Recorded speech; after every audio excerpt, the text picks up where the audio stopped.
Hello, everybody. Welcome to a discussion about fostering innovation and the growth of entrepreneurship in Detroit. So this conversation stems from our recently released, as of 7 a.m. this morning, 2021 Detroit Entrepreneurial Ecosystem Report. And if you haven't had a chance yet, you can review the report, which is a comprehensive analysis of the Detroit region's tech ecosystem at EntryPointMI.com. And you can find all of our research on the entrepreneurial ecosystem across the Midwest under what we do. There's a research tab and there's like tons of stuff on there. EntryPoint is a nonprofit research institution that partners with organizations to deliver comprehensive research insights and implement effective data-driven programs that promote entrepreneurship across the Midwest. And support for our 2021 entrepreneurial ecosystem reports, were this Detroit report and a report on Ann Arbor's entrepreneurial ecosystem that we're releasing in August, were provided by Rocket Community Fund, Michigan Economic Development Corporation, Detroit Venture Partners, ID Ventures, Bank of Ann Arbor, Renaissance Venture Capital, Bamboo, Bodman, Endeavor, University Research Corridor, Jaffe, Generator, Michigan Economic Developers Association, and Wagner Design. So thank you so much to all of the people that are supporting our research. And if you definitely are like seeing this and are kind of like, we need a research report on our region like this, feel free to reach out. We're kind of mapping out 2022 right now. So it's definitely not too early to ask about stuff for next year. So I am Emily Heintz. I'm the founder and managing director of EntryPoint. And today I'm being joined by Patti Glaza, the managing director of ID Ventures. Yay! Heyo! Patti's on EntryPoint's advisory board and is one of the most, if not the most, active venture capital investors in the Detroit region. ID Ventures is the venture investment team of Invest Detroit, scales promising early stage startups into thriving companies that help support the state's economy, provides jobs to local talent, and bolsters Michigan's growing startup community. So lovely. Hey. Next we have Justin Mast, who's the founder and CEO of Bloomscape, everyone's fave. Everyone. Justin's scaling his company in Detroit and has raised over 20 million. I think it's more like 24 million, but you know, who can count these days? In just the last few years and employs over 100 people. Justin came from 5 generations of greenhouse growers and launched Bloomscape in 2018. Bloomscape is an online plant shopping platform that offers home-ready plants and tools for plant care delivered right to your door. I have many of his plants. I love it. And then Trina Scott, who's the Chief Diversity Officer of Rocket Companies. Heyo! Trina is the Chief Diversity Officer for Rock Ventures, which is the company that serves the 100+ businesses that make up the Rock family of companies. Trina develops the strategy and infrastructure that fosters a culture of equity and inclusion, leveraging the diverse perspectives of all of their team members. She also seeks to build positive connections between the Rock family of companies and its local community by helping to attract, engage, and develop top talent. Love it. And then last but certainly not least, Monica Wheat, who's the founder and executive director of Venture Catalyst. Hey. Monica is on EntryPoint's advisory board also, and is also one of the absolute best ecosystem builders. Everyone watching is probably like, hey, look, it's Monica. I always love to see her during the pandemic. I'm like, this is so great. She's, great ecosystem builder, strategist, investor, and local troublemaker. I pulled that off of her bio. I'm not making that up. So she's the founder and executive director of Venture Catalyst, a nonprofit venture and ecosystem development group focused on investor and founder education, an innovation hub, and large-scale entrepreneurial initiatives. So thank you all for being here. I'm so excited to pick off your brains. Okay, so first question is, how would you guys describe Detroit in terms of the national tech landscape? Like, what are some of the strengths and some of the challenges? And maybe we'll have Monica kick off. Hello. So first I want to say I'm not crying because I'm here. I have really bad allergies this morning, but thank you for having us. But yeah, I think one of the things that when we think about where we're at in comparison, I think whereas before, the thing I've been telling people lately is that whereas before there was question marks, I think a lot of those question marks have been slashed. I think a lot of folks know, especially in this climate, that there's space and there's space and engine behind starting tech companies in the Detroit, Ann Arbor, broader area.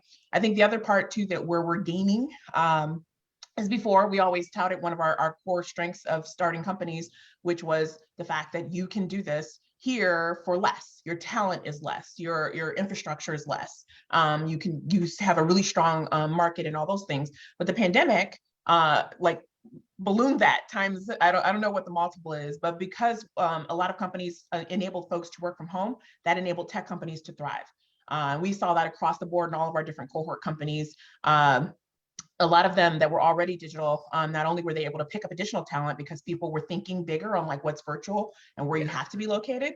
Now the thought of like you can have this optimal location as well as bring talent in, as well as continue to develop talent, and it's not seen as an anomaly, if you will. So I think those are all positive signs, and I think it's a good stage for us to like start on post-pandemic, is to be thinking of how we can better focus on the things that are our strengths and make that a platform to continue the growth that we already had before the pandemic.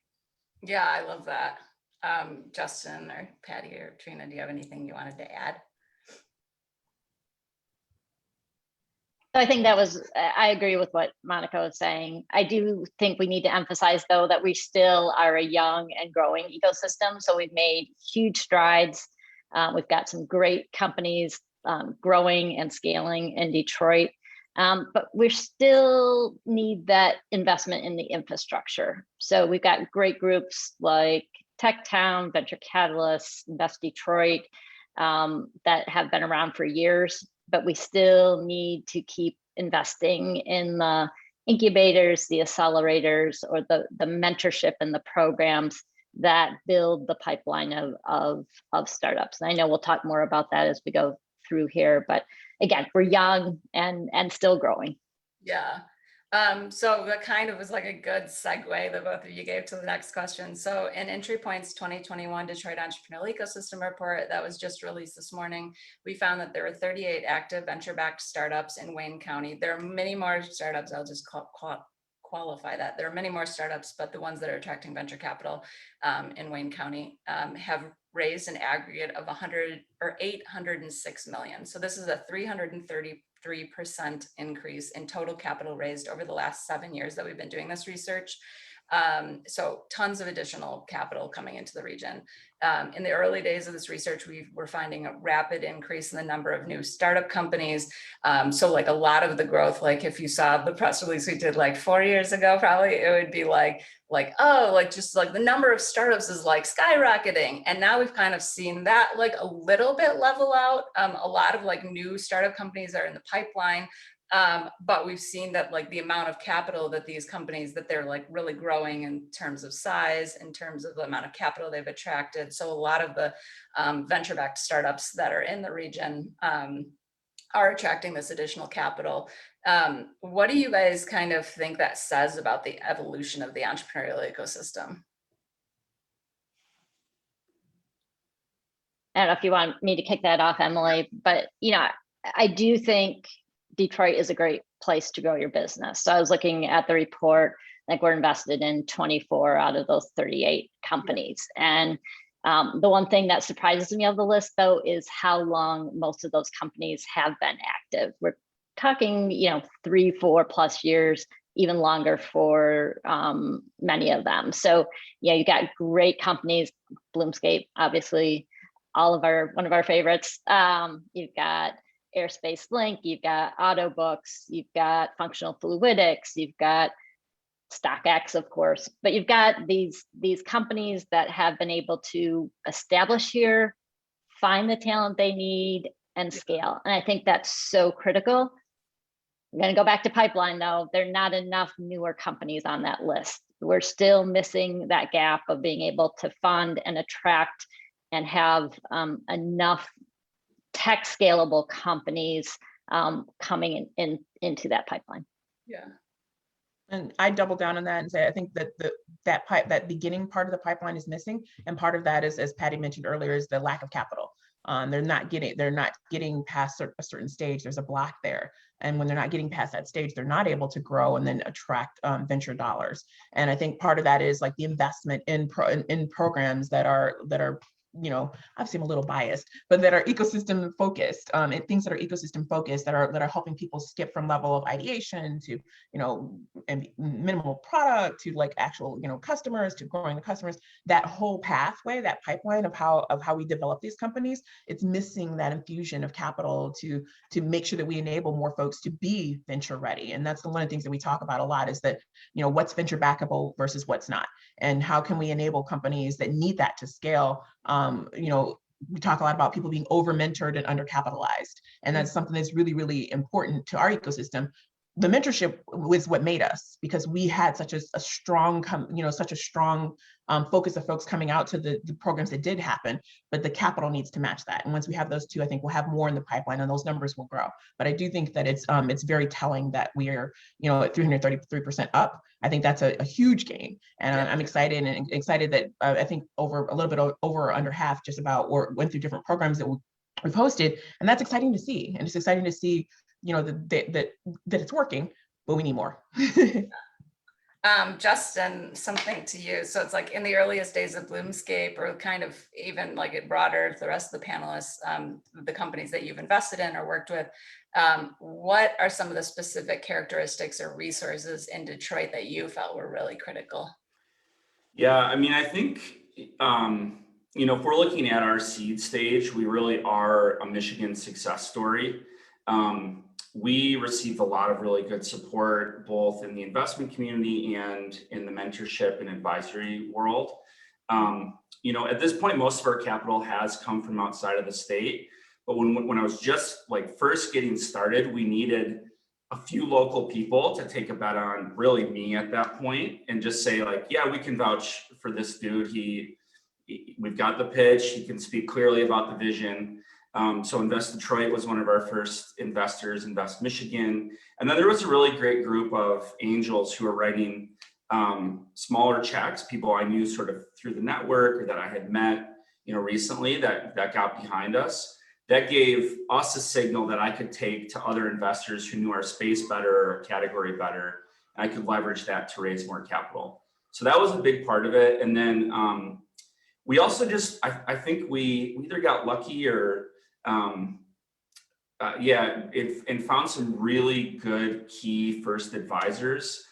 Liz Keene was someone who's a venture capitalist who was here in Detroit for a few years that I ran into. She was a major window into her network and introduced us to a lot of people in the investment community. And then Bridget Russo, who's actually now our chief marketing officer, really connected me with some great creative agencies and a PR agency, to just all those little early things that helped us get going. So we definitely found what we needed here in Detroit and in Michigan.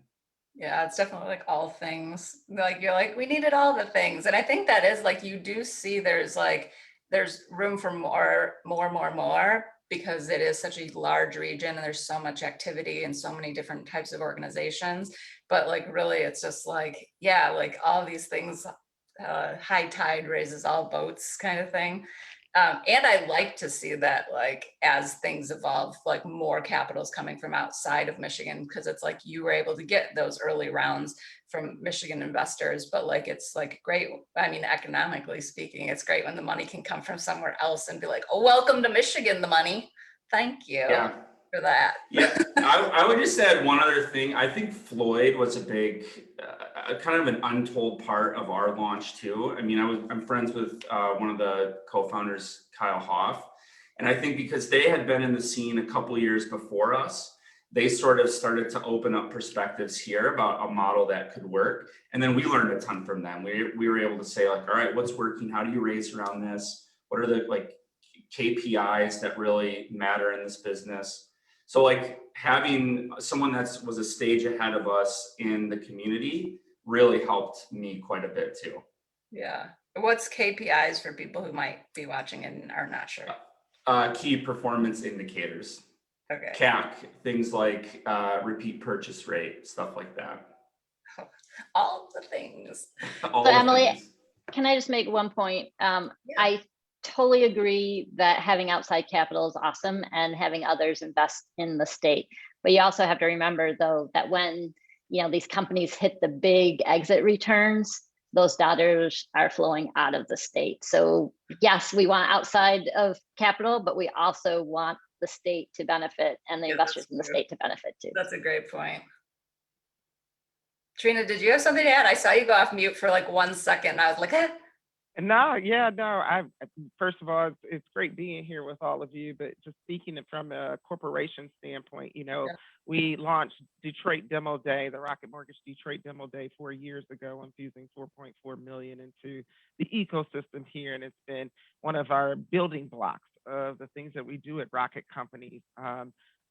Supporting organizations and local entrepreneurs here has been a key component of our growth strategy for Rocket Companies. And so I couldn't agree with you more, Patti, that we do not want dollars to leave out. And when we have outsiders coming in, that actually does do a bit of damage to the people who have been here, native Detroiters who have been here. I'm sure that Monica could speak to for a long time, who have looked for opportunities and looking for capital and haven't had access to that. So we're really proud to be able to be a part of keeping those dollars here and also keeping that talent that has already been here and looking for opportunities to be able to flourish. Yeah, I do. And I love anytime I've gone to a Detroit Demo Day, it's like such a hype event. I'm always like, it's Detroit, we're coming up. You feel all that D love, yes. Yeah, I'm like, yes, I love that. Okay, so that brings us sort of to our next of the venture-backed startups in Detroit, only 10 are led by a CEO who is a person of color. Many were founded. I tend to go in the research by who is the current CEO and kind of the person who's out there in the press and the news and kind of has control and decision-making power. So that's where I go, CEO of the company. They've raised just 1.5% of the total capital raised in the last year. The Black population makes up 78% of the total population of Detroit, and we're seeing this population decrease over time. You can look at the census, that's where it says. At EntryPoint, we have noticed this gap continue to broaden in the 7 years we've been doing this research on Detroit's tech ecosystem. Trina, have you or Monica, have you guys noticed this trend, and is this something that you feel like we should be concerned about? Absolutely. What we talk about here at the Rocket Companies is what you focus on, you find. And so I think that, the more focus that organizations and tech companies have on developing true strategies around cultivating and hiring more local talent is so important. And, the narrative of you can't find that talent is just, a bunch of malarkey. I'll keep it clean here. Keep it clean. We're never clean here. It's a good panel. Yeah. But what we've recognized is that you can't be hard on people. You have to be hard on processes. And when you look at the inequities that exist in processes, which obviously bring in people, it's important to notice. So for us, we've expanded the top of the funnel, looking for diverse talent, and everyone has over the last 14 months flooded HBCUs and trying to go to HSIs, Hispanic focused organizations and institutions, but it's really investing the time there. So it's getting into the classrooms at HBCUs, developing relationships, showing the value that you bring as an organization and not just lean on your brand. And so that's what we've done over the last 3 years of really investing our time and our treasure in this talent to say, hey, we do want your talent, and how can we bring you into our ecosystem? But also on the back end is also making sure that our leaders and our culture is ready to receive that diverse talent. So we've been focusing a lot on inclusion. And what does that look like? Because if we don't focus on inclusion, you can bring in diversity and it will not work. You can see that time and time again. So it's first working on the culture of organizations, but also in conjunction with that, investing the time that is needed to develop relationships with talent. And so those are the few things that we're doing. Are we perfect? No. Have the numbers moved where we want them to move? No. But if you continue to focus on the processes that have the inequities, I feel that in the next 3 to 5 years, we'll see a drastic movement in our numbers, and hopefully tech companies will also do the same. Yeah. Monica, No, did you- absolutely. yeah. Oh, sorry. I was just going to say, no, absolutely. You mentioned the pipeline aspect. We often look, I can't tell you a program where we've not had a mass amount of folks that far dwarfs the spaces. One of the projects that we brought here, 2019, 2020 timeframe was Backstage Capital. We brought them here to do the accelerator. We had 1,900 applications for 24 spots. And so you can't tell me that there's not, but we didn't have the funding or the ability to engage in, all those folks. Obviously not all for Detroit, but still, like the Backstage piece was a couple different cities, but still we were the reason why we got it, we were the #1 city that was requested. That's why we got it coming here. So you can't say that there's no pipeline for opportunities. And as Patti mentioned, we want those, not only do we want those dollars to come here and recirculate here, we want the ability to look out at folks who are able to be successful and that they be well represented of the folks who are here. And I think, again, I think I don't think there's one, we're not perfect. I don't think that there's one specific space or place, but I think that there's a continued effort that we have done, but we can do more, that we need to do to figure out how to shore folks up so that not only are they being introduced to the concept of entrepreneurship, but once they're in that space, in that zone of figuring out like where their ideas and their skills can meet opportunities in the market, that they are creating businesses that can be sustainable and then can be venture backable. It's a multitude of steps. And once we do that, then the pipeline will replenish itself and it will be diverse, especially if we're properly recruiting from the folks that are reflective of our community.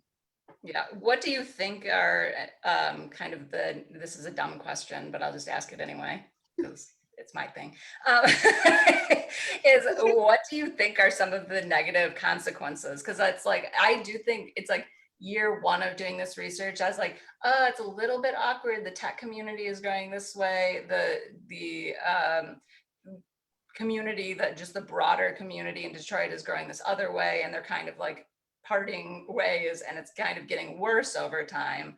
And I'll be interested to see what happens next year, because like all these new initiatives over the last like 14 months and things like that, and people highlighting more. But like, what do you think are the negative consequences of the tech community pulling away from Detroit's core population? I don't think that's a dumb question at all. I think that's a good question. I think one of the things we talk about is exactly that. If this is it's a factual conversation. If the makeup of the city is 78% of Black residents and it's not reflective in the founders, then the folks who are coming here don't have ties. You're not tapping the community that's here, so they're going to go. Or there's a higher probability that they will go because they have ties elsewhere. They can come here, use the model that's here. They can use the community that's here. They can use the engine that's here to build their company for cheap and grow it big, but then take it elsewhere where they do have ties and where it wasn't as advantageous for them to start a business. So it's just it's a numerical equation of like investing in ourselves, investing in the community that's here. And that's also, the makeup is different in different parts of the state, but the concept is the same. Yeah. And I mean, the obvious piece is the systemic inequities that continue and disparities that continue to grow. And so, it is so vital that we continue to pull on the talent that is here. Monica can speak to it. Many of us could speak to it, but we have many small businesses that have been here for, decades. And the access to growth, the access to opportunity has just been limited. And so, Monica, you said it right. I mean, 1,500, 1,900 applicants for 24 spots. I mean, it just goes without saying that, again, we need to make more opportunities than less. And I think that the more that we challenge each other in this space, I think the better off we'll be. But if we keep hanging our hats on, we can't, then we won't see a change, and we will continue to see these disparities that become bigger and bigger and bigger. Yeah, and you had touched on this with Trina, you had touched on this with like, Detroit Demo Day and the work that you guys are trying to do. Like, what role do you think like larger companies, I mean, there's a lot of large companies in the Detroit region that have just like crazy budgets that I could only dream of here at EntryPoint. So what role do you think that larger companies have in supporting diverse startups and smaller minority-led companies, as well as kind of improving racial equity within their own organizations?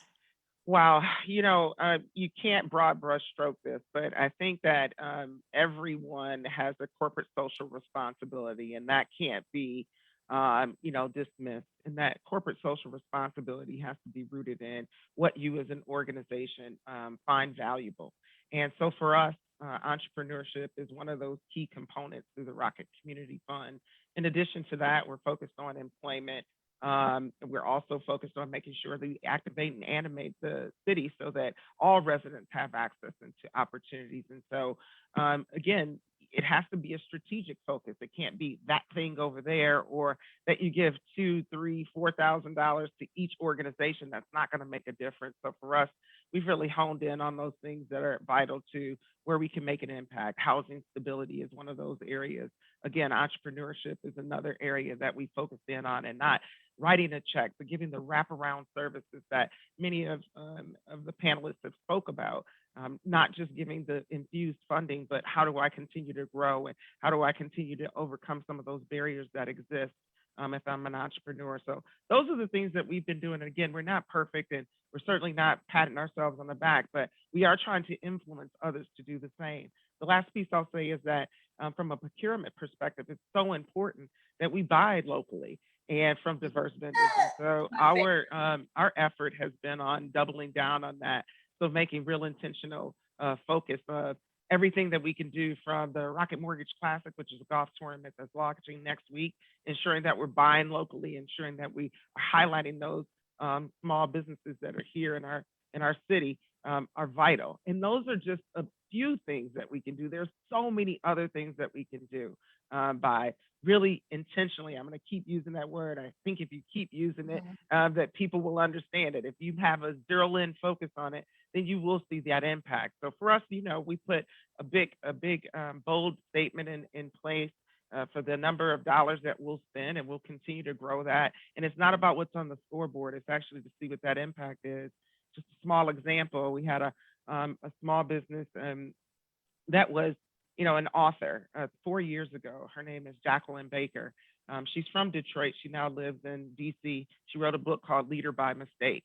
And we had a women's conference, and we bought close to 5,000 books from her. And while that purchase might have seemed small to us, it gave her a leg up to talk about how the impact could be for other companies. And so while those small purchases, $10,000, $15,000, $20,000 may seem incremental for an organization, it's huge for a small business or for an entrepreneur, an inspiring entrepreneur. So for us, that's how we tried to look at it as, where are those opportunities that we can make an impact in a very direct way, and also try to influence our other colleagues, corporations, to do the same. So those are a few things that we've done. Yeah, I'll definitely echo that. Is I think that if you've kind of seen any of the stuff that EntryPoint does normally outside of even just this, we're constantly trying to be expand the definition of shop local to doing business locally, and think of ways that you can support your local small business community, whether that's a retail store or a restaurant, or a professional services organization, or a local research institution. So it's there's all these different types of businesses that are located here that it's really impactful when corporations or different organizations can kind of do business locally. Quick reminder, if anybody has questions that you want us to ask, there's a Q&A thing down at the bottom, I believe, of most people's, or maybe it's on the right or whatever, that you can type in questions, and then we'll be able to kind of get to some of those. So 2020 was a very stressful year. I can't say that enough. Global pandemic, divisive political climate, many human rights issues coming to a head. However, Detroit's startup companies had an absolutely record-breaking year. According to our research, 24 startups in the region attracted more than $316 million from venture capital firms just in the last year. That's more companies attracting more capital than we've ever had in the 7 years we've been doing this research. If you take out StockX, they had raised $275 million last year from 2020. It still was a pretty decent year, a little bit more average, but it was still really good, and really consistent with what we've been seeing in the kind of this growing momentum.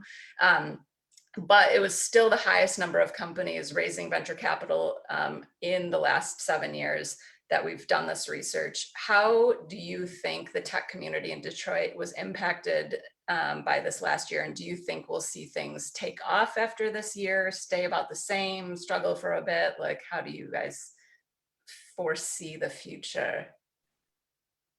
Patti.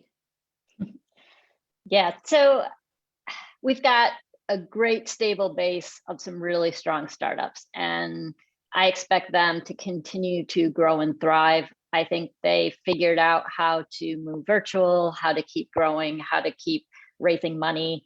And I think we'll see some really great exit successes here over the next few years. I do think we lost some of the community momentum with our earliest stage companies. So thinking about how do we, can we bring back Backstage, or, we lost Techstars, is there some other program that we should be building on our own? But how do we make sure that as people start to come back together, that they're coming back to the hubs that have been started in Detroit? So the Bamboos, the tech towns, the places where entrepreneurs are meeting and gaining experience from each other. I think, again, I think we're fine on our core set who are stable. I think we do need to focus on our early stage community, network, mentorship, and obviously capital at the core. Justin, do you have anything? Anything? Yeah, I was like, do you have anything to add to this discussion?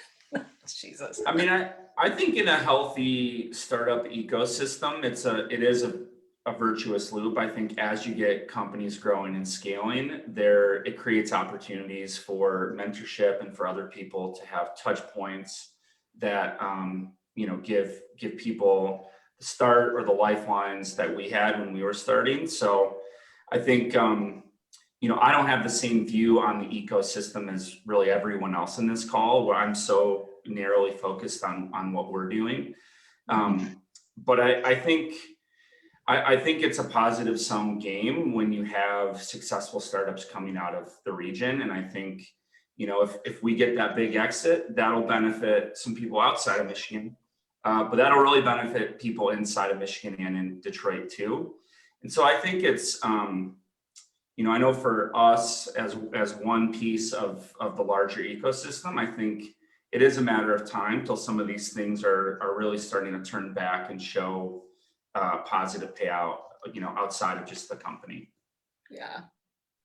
Monica, did you have? Yeah, I was just going to say, one of the things I've been very proud of and was proud to see during the pandemic was just how our community rallied from a leadership perspective, like how many folks, sat down and said, okay, first let's, focus on this type of entrepreneur. First, let's focus on, and they made sure that one of those focuses was in the tech space, making sure, a lot of our tech companies weren't even eligible for a lot of PPP. They weren't eligible for a lot of that stuff, especially up front. The rules changed further down the road, but up front they weren't eligible just because they didn't have locations, or they had a lot of employees that were W-2s that weren't W-2s or things like that. But to see how our community rallied, I think that was key, and I think that was instrumental to, as Patti mentioned, having a pretty stable base of companies. Like we've been quoting like 30, 30, 30. We've had about 30% of our companies that are in our formal cohort programs, accelerators, pre, all those different things, that did really well. They're already digital, and this doubled down on their distribution, doubled down on their customers. It was ideal situation for them. We had about 30% of folks who struggled for a bit, but then we're able to either pivot or we're able to, maintain status. And in those top two tiers, we saw most of the venture funds that we work with and the broader base of those on their cap table, we saw them double down and invest in these companies, and that helped them, stay afloat and pivot and weather that storm. And then we had about 30% of folks who struggled for a bit because they weren't ready. Digital wasn't their first line of defense, and that wasn't how they were. They didn't have things in place to actually be competitive.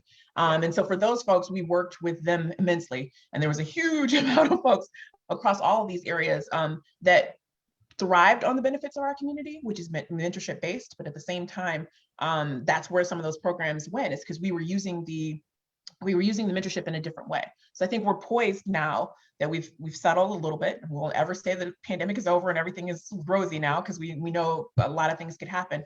But I think it is time to like reinstitute some of those. We use those resources to get people through the storm.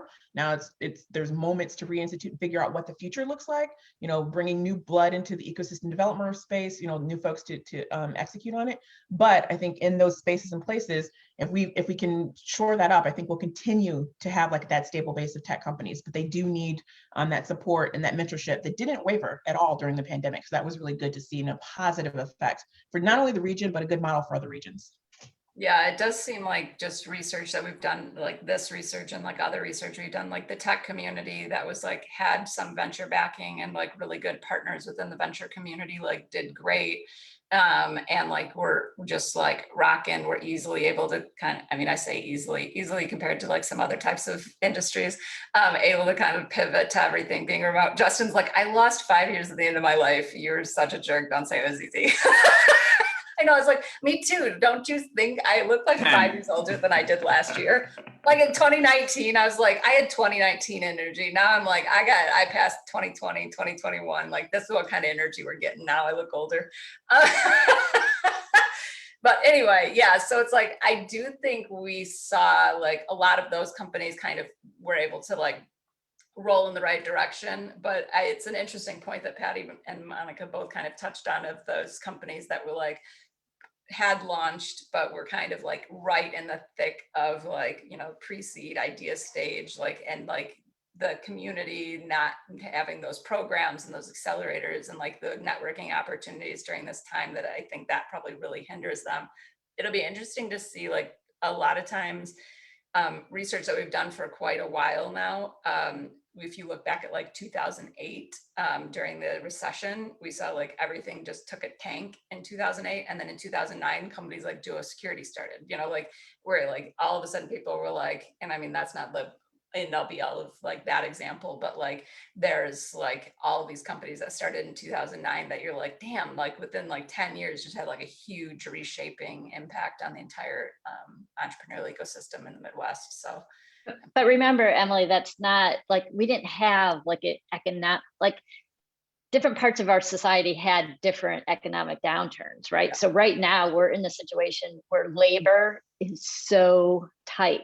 yeah. And that, you know, do I stay in my job where I'm getting bonuses and extra incentives and it's safe and I've got healthcare right in the time of COVID, or do I start a company, you know, and risk my family and risk, you know, everything that I've built at a time where things are very good in many of the corporations. So I'm really curious to see how that shakes out in terms of, yeah, we are poised to have another downturn or high inflation, and that will have impact. So maybe that will spur, but does the tight labor market make it less incentive for people to start?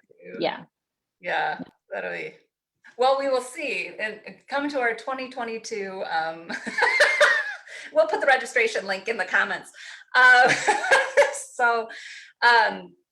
So we talk about a lot about in the report, like about the 4 elements that like we think, and it commonly talked about, like the need to grow and work in unison to have a strong high-tech entrepreneurial ecosystem. So talent, research, capital, community. What do you think the focus needs to be in the next couple of years to kind of keep building the momentum in Detroit? Which one of those things are you like? I think all 4 of them are needed, but I would take the talent a step forward, and I would say one of the things that we've had a ton of activity, and especially at the early stage, but we need to take the talent a step forward and the skill set of building sustainable businesses. So the skill set of, you know, because we have a lot of founders who receive like a lot of input and they receive a lot of help and free services and free partnerships and free things like that, but then past that, as we talk about like what that next stage is, how do you develop the funds and the revenue to take care of those pieces yourself? So how can you be a functioning CEO with a company where you know what your distribution costs are, you know what your legal costs are, have lawyers on retainer, marketers, all those different things. You have to be able to manage a sustainable business that can then grow if all those things went away. Those are the businesses that do really well on getting venture, because they're able to show that, and they're able to show that across the board. So I think it's in the talent phase, it's that support of it, I think is crucial at this next phase, this next turn, I guess, in the ecosystem. We need to figure out not only how do we get more capital into folks, but then how do we enable that capital to actually grow sustainably. The more that we do that, the more we will have businesses that grow and hire, loosening up the labor market, but then also that will be venture backable and can get bigger and bigger rounds and other measures of growth. That's my thought. Cool. Anyone else have any comments? Yeah, I'll say community and capital. I think, we started the FAM program, which is a play on, friends and family funding, but it's funding, access, and mentorship. And it's meant to give entrepreneurs sort of that first $10,000 to $25,000 in funding to get to MVP or get a prototype out there to start demonstrating track record. But it's not capital, as Monica has said. Capital is a piece of it, but it's that mentorship and support that helps these entrepreneurs build track records. So providing a community around these entrepreneurs to help them be successful, to have the capital to not just that first check, but to be able to write the second, third, and fourth check, because it might take 4 checks to get them to a venture track. And being really mindful that things like these programs take time, right? You have to build trust, and that trust component is not a given. And so making sure our teams are diverse, that are doing these fundings and working with these entrepreneurs, and thinking about how do we think about making sure that the whole community is successful as individual entrepreneurs are successful. Yeah, I like that. I'll ask a couple of the questions that we have from audience members. So Donovan Wright says, how can Detroit grow as a tech ecosystem when venture is extremely conservative here in comparison to a Miami or an Austin? So pre-product and idea stage companies make 1% of Michigan venture, and only 10% of every dollar comes from Michigan venture and angels. I often tell any emerging market, but especially Detroit, because that's where obviously my home and my focus is. But in any emerging market, we always tell them we may not be at that robust point yet where you just put into the market and you can easily pull it back out. But I think it's that concept of community and ecosystem of figuring out like what are other ways that they can sustain themselves and grow. So is it crowdfunding? Is it is it a double down on revenue? Is it business development partnerships? Is it SBIR grants? Is it other things that we can do to help them maintain until we do have a more robust market? And I think a lot of that comes from figuring out what patterns work in our market. So seeing how other founders have done it, and then storytelling in a major way so we can then share that with other folks coming behind them. Because the market, we're still building it. We're still in the midst of building it. So we don't have that robust, put it in, get 5 offers out. It's, we have to build alternatives until we can get to the point where we do have a good churn of investment dollars going into these founders, as much as we're getting new founders coming to the market with new ideas and new deals. So I think and that's an ecosystem. I think the ecosystem of really helping people find those pieces of information, following people like Justin and figuring out what they did and what they can learn from what Justin did. And, really closely, that storytelling aspect, I think would definitely help on that perspective. Now I want to do some myths. Oh, go ahead, Justin. I would just add, as an entrepreneur, you don't have to, I think when we're looking at the ecosystem, you want access to local capital. Partnerships with local investors is great. That said, if you're not finding what you're looking for, it's never been a better time to raise capital elsewhere than now too. And I would say if you're a Detroit-based or Michigan-based founder looking for capital, don't let the local ecosystem stop you. Get what you need elsewhere, and then build on that. And it is a little bit chicken and egg, but I think the more of that's happening, I think the more we'll also build up our ecosystem here. Yeah, I'll just add, I think there's a little bit of myth busting that I need to do. there's these other ecosystems have founders who are second, third, fourth time founders or are coming from several exits in the past. And so when they're bringing their idea to investors, they're bringing a track record of success with them.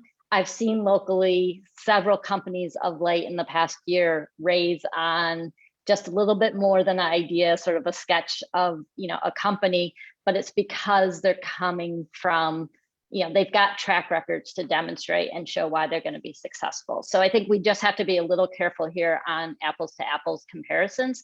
The more we have second, third founders or folks coming from these successful companies and starting their own companies, I think we'll see a greater number of dollars flowing to earlier stage, kind of that idea stage type entrepreneur. Yeah. I've been following. I've been definitely so jealous of Miami lately. Except it might be that I followed Brian Burkeen on Twitter, and he's just like always posting about Miami, and I'm always like, oh man, they look like they're doing pretty good down there. There's so much hype around Miami. There is a lot of hype. There's a lot of hype, but there's a lot. I mean, there's a lot of moment. Brian's from there, so like he's biased, obviously, but there's a lot of noise around like what's going on. But there again, it's a different market too. It's a completely different market, and it, there's levers that we have that they don't have. But I was just gonna double what Justin mentioned about the ecosystem. I think when I'm thinking ecosystem, I'm definitely thinking local, but I'm also thinking like the connection of emerging ecosystems, because there's a pattern there too. You figure out like what worked in St. Louis and what worked in, Miami, and what the opportunities are. And even in the more robust ones on the coast, those, you can follow those patterns across the board. And I think that's such smart advice. Like figure out what works and don't just limit yourself until I only have these 5 options that are in front of me just because that's what says Michigan has a Detroit address. There's a ton of ways you can get funding, and it's all over. Yeah.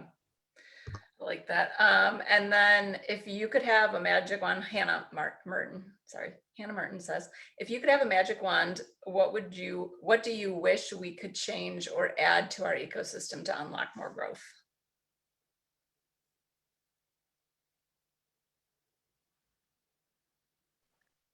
So as the venture person, I'm going to say more money, like for sure, more money, right?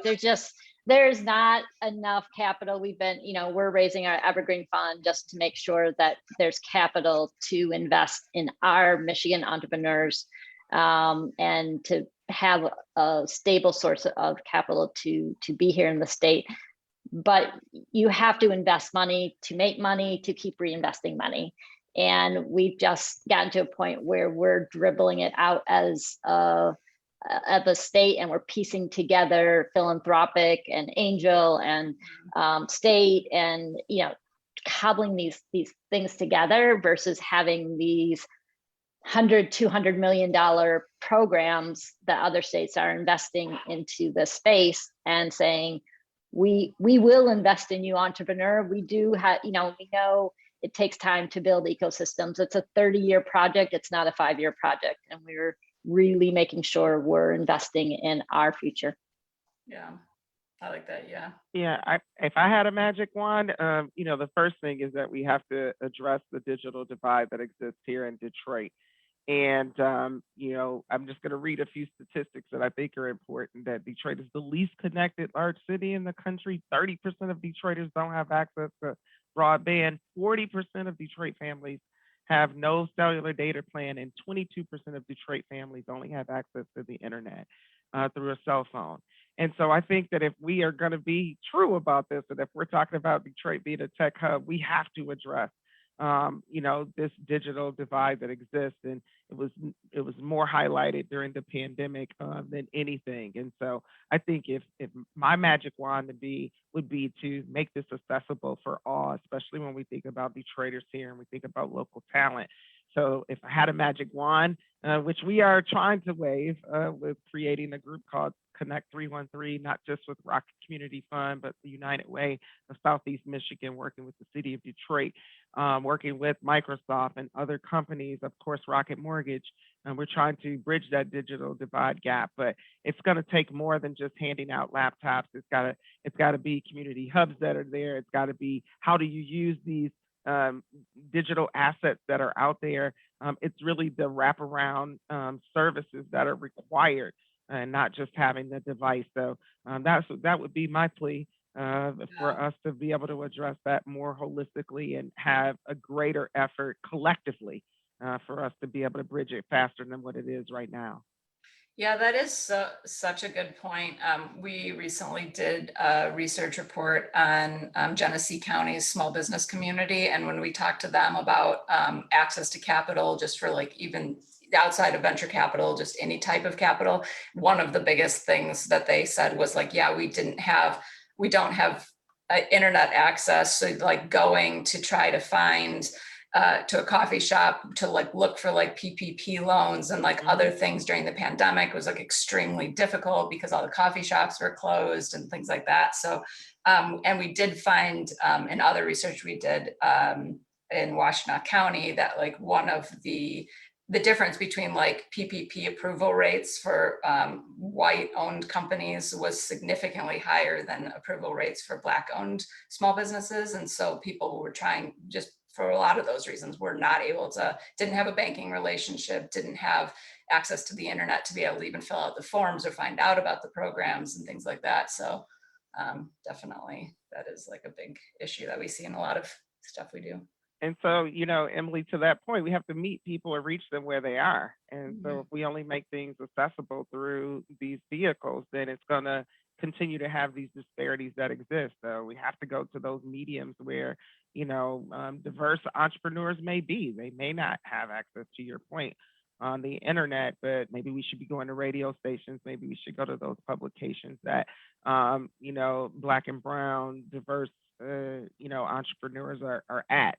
And so I would also just say, add that, you know, we can't just be a one-stop shop through one vehicle. We have to think about other ways to get this information out. And I think we all have a great responsibility to do so. Yeah, that's a great point.